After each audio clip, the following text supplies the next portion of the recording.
Hello students, again welcome to my YouTube channel. आज हम अपनी क्लास में कर रहे हैं class 9 chapter 4 exercise 4.4 question number 3। Let's video.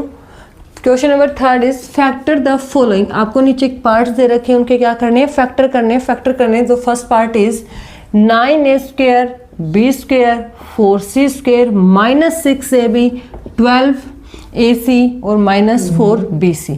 तो सबसे पहले बेटा हम जो स्क्वायर है उसको होल स्क्वायर में कन्वर्ट करते हैं। लेट्स सी, 9 को हम लिख सकते हैं 3a होल स्क्वायर।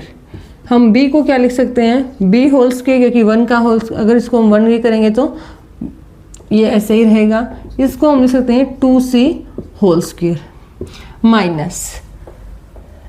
अब देखो बेटा, a की वैल्यू हमारे पास क्या थी, a के साथ 3 था तो 3a, ठीक है। b के साथ क्या था हमारे पास 1 और 2, यानी कि 2ab, ठीक है, प्लस 2a के साथ वही 3a और c के साथ हमारा क्या आया है 2c। क्या आ जाएगा 2c माइनस 2 इंटू b की वैल्यू वही हमारे पास क्या है 1 और c की वैल्यू हमारे पास क्या है 2। c, एक सेकेंड, मैंने c नहीं लगाया, 2c, ठीक है।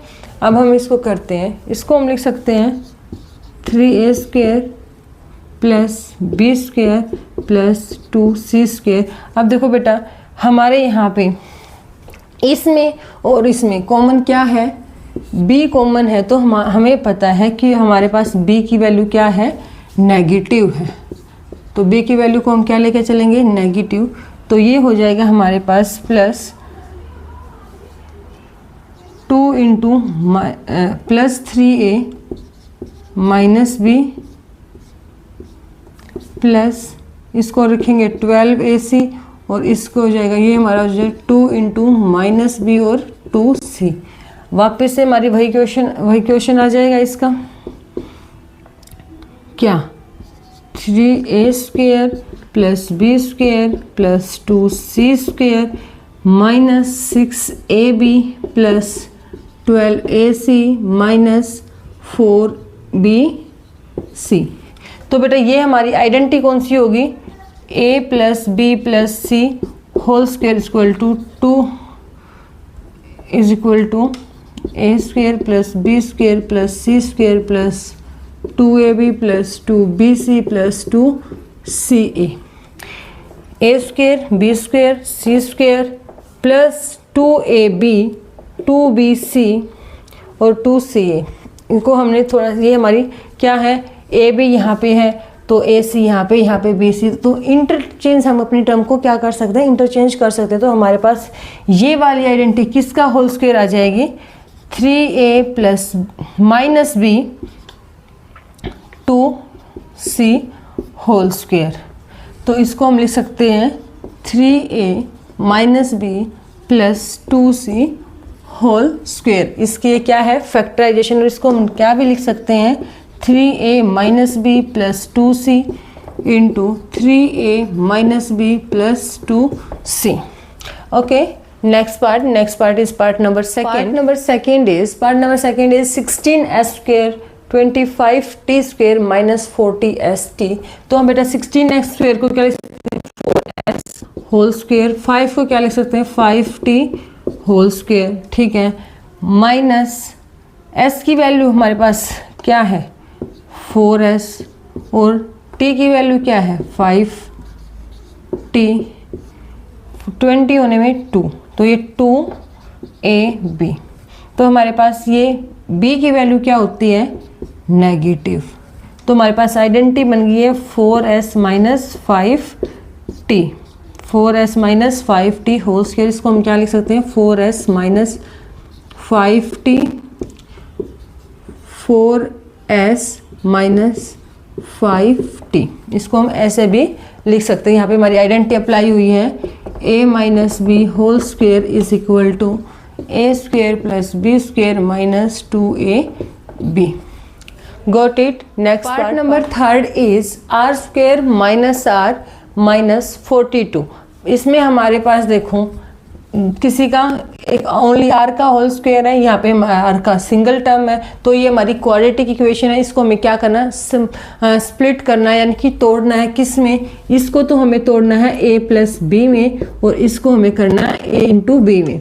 तो देखो बेटा, हमें ऐसा नंबर चाहिए कि अगर उसको हम सब्ट्रैक्ट करें या ऐड करें तो हमारे पास क्या आए, -1 यानी कि -r, और उसके हम मल्टीप्लिकेशन करें तो हमारे पास क्या आए, 42x² यानी कि 42 आए या 42x² आए। तो देखो बेटा, 6 7 जा 42 होते हैं, तो क्या हम इसको लिख सकते हैं -7x और प्लस के 6x लिख सकते हैं ना। तो हम इसको लिखेंगे, सॉरी, r² -7r और प्लस के 6r -42।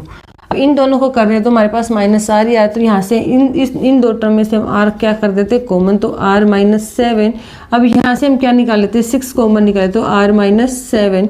तो यहाँ से हमारे पास r -7 दोनों टर्म में है, तो हम यहाँ से क्या कर लेंगे, r -7 को फिर से कॉमन निकालेंगे तो हमारे पास क्या बच जाएगा, r + 6। तो फैक्टर ऑफ किसके, r² -r -42 के हमारे पास फैक्टर आ गए हैं, r -7 और r + 6। ठीक है, ये पार्ट था हमारा part number 3। Next part is part number 4। Part number 4 is 49g² + 14gh + h²। 49g को हम क्या लिख सकते हैं, 7g होल स्क्वायर, और h को हम क्या लिख सकते हैं, 1 × h होल स्क्वायर। इसको हम क्या लिख सकते हैं, 2 × 7g × h। तो हमारे पास आइडेंटिटी आ गई, a² + b² + 2ab। तो हमारे पास ये क्या हो जाएगा, 7g + h होल स्क्वायर। इसको हम बिल्कुल सिंप्लीफाई करते हैं तो क्या आ जाएगा, 7g + h और 7g + h। Got it. ये किसके फैक्टर आ गए हमारे पास, 49g² + 14gh + h² के फैक्टर आ गए। नेक्स्ट हम करते हैं last part of this question and this exercise. Let's see part number 5। Part number 5 is 16u² 121v² + 4w² -16 176। Part number 5, last part of this exercise is 64u² 121v² 4w -176uv -32uw + 44vw। इसको हम split करते हैं और ये check करते हैं कि इस पर हमारी कौन सी आइडेंटिटी अप्लाई होते हैं। लेट्स वी सी। 64 को हम क्या लिख सकते हैं, 8u²। 121 को क्या लिख सकते हैं, 11v², और इसको हम लिख सकते हैं 2w²। अब हमारे पास क्या है, 176, और इसके साथ हमारे वेरिएबल क्या है, u और v है। u के साथ हमारा क्या है, 2 तो हमारा लगता है, u के साथ हमारा क्या है 8u, और v के साथ हमारा क्या है 11v। ठीक है, -2 u के साथ फिर वही 8u, और w के साथ क्या हमारा 2w + 2 × v के साथ 11v और w के साथ 2w। अब देखो a² b² c² माइनस है, यहाँ पे देखो ये भी टर्म माइनस की है और ये भी टर्म माइनस की है। तो अब दोनों में क्या चीज़ कॉमन है, या तो हम यह करते हैं v को माइनस करेंगे तो यहाँ w को माइनस करते हैं, ठीक है, और इन दोनों की प्रोडक्ट यहाँ पे अगर -11 करेंगे तो प्लस, तो यहाँ पे क्या हो जाएगा +2 × a × -b, और ये क्या हो जाएगा +2 × a × -c, और ये क्या हो जाएगा 2 × -b और × -c। तो हमारे पास आइडेंटिटी आ जाती है a² + b² + c² -2ab -2bc और +2 प्लस 2bc माइनस 2ca, और इसको हम लिख सकते हैं a minus b minus c का होल स्क्वायर। तो यानी कि a हमारे पास क्या है 8u माइनस 11v और माइनस के 2w होल स्क्वायर, और इसको हम जब स्प्लिट करके चलेंगे तो 8u minus 11v minus 2w multiply 8u minus 11v minus 2w। ये था हमारा last part of this exercise and this question. If any query, any doubt, so comment me, like, share, subscribe my channel. Next exercise in will be next video. Thank you.